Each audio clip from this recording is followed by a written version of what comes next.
دا موبایلو کې کتنه عام رونه دیم پوه شي په دې باندې په دې کې دوه قسمه شیان کتل کېږي په عمومي توګه باندې چې دا خلک ګوري یو د لهو لعب شیان وي چې دا ګیمونه لوبې دغه شیان ورته ویل کېږي دغه حرام دي د دغه وجه نه چې د تا د قیمتي عمر ضایع کوي کل ما الهاک عن ذکر الله فهو حرام هر هغه شی چې تا د خدای د ذکر نه غافله کوي هغه حرام ده نبی علیه السلام من حسن اسلام المرء ترکه ما لا یعنی د اسلام زینت و ښایست هلته راځي چې غیر مقصودي شیان پرېږدي دا کرکټونه دا فوټبالونه دا میچونه کتل یا نور ګیمونه کول په دغه کې څه مقصد دنیوي یا اخروي شی شته د ایمان زینت به څنګه پیدا شي حسن به په اسلام کې څنګه پیدا شي ټول وخت مې هغو ته ورکړی او دوم قسم هغه دي چې ناروا شیان کې ګورې ناروا که لغړ فلمونه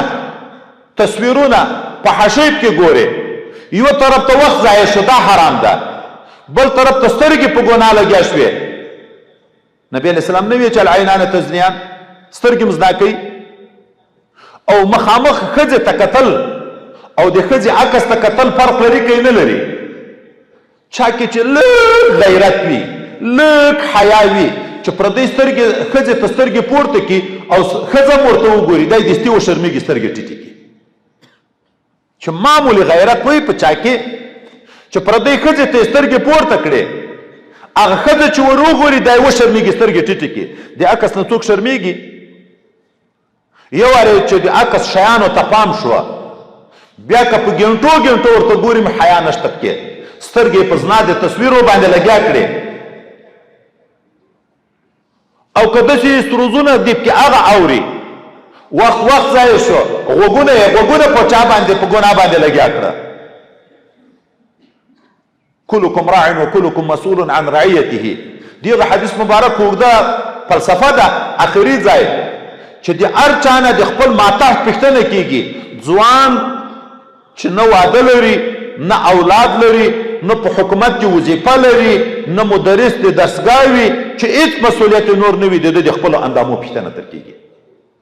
دا سترګې الله موږ ته راکړي دا غوږونه الله موږ ته راکړي دا ژبه الله موږ ته راکړي دا غاښونه یې راکړي دا لاسونه اندامونه یې راکړي دا د موږ سره امانت دي د دغو ټولو د موږ نه پوښتنه کېږي قرآن وایي چې معمولي د سترګې غلطي استعمال کړي الله علم در باندې لري خدای پاک نه وي قل للمؤمنین یغضوا من ابصارهم ای د ما حبیبه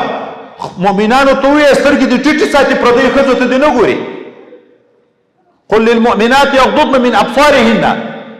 مسلمانو ښځو ته ووایه چې دوی د سترګې ټیټې کړي پردیو خلکو ته دې نه ګوري خو د کتلو نه الله منع کړی ولې دا غلط استعمال دا یو امانت کې خیانت ده دا موږ سره اندامونه ټول امانت دي څوک چې غوږونه ناروا ته ږدي ناروا په اوري پردیو خبرو ته غوږونه ږدي په ورځ د قیامت به په اور ویلې شوي مس د ده په غوږو کې تویېږي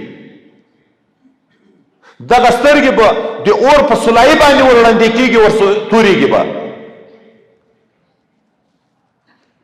موږ نه د دغه ټولو اندامو پوښتنه کېږي سترګې غلط استعمال غوږونه غلط استعمال ژبه خو نه راخلاصه ده نه خالق پرېږدي نه مخلوق پرېږدي په هر چا کې غږېږي نه نبي پرېږدي نه ولی پرېږدي نه صحابي پرېږدي نه مړ پرېږدي نه ژوندی پرېږدي ځکه نبي علیه الصلاة والسلام المسلم من سلم المسلمون من لسانه اول د لسان خبره ذکر کړې وروسته بیا ویدیه ذکر کوي